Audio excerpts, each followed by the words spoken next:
We're at the uBlox booth at Embedded World 2023. I'm here with Erik Carlberg.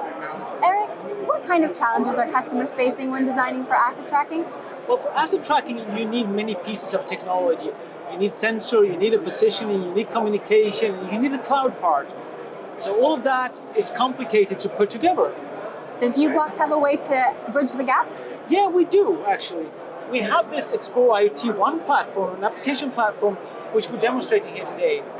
So here we have a sensor that is transmitting sensor data to the Explore IoT kit Using Bluetooth. Okay.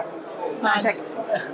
And together with the sensor data, the kit is actually collecting a position using our cellular gate service, using cellular information and Wi-Fi information to get a position.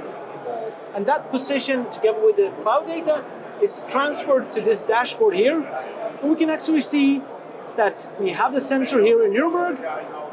We see the CO2 level, humidity. We also have another sensor that's actually placed here in southern Sweden. And there's a different set of sensor data coming in through that. Why go anywhere else? Exactly. And how would I get my hands on this application platform? Well, this application platform is available for future electronics. Thank you so much, Erik. Thank you.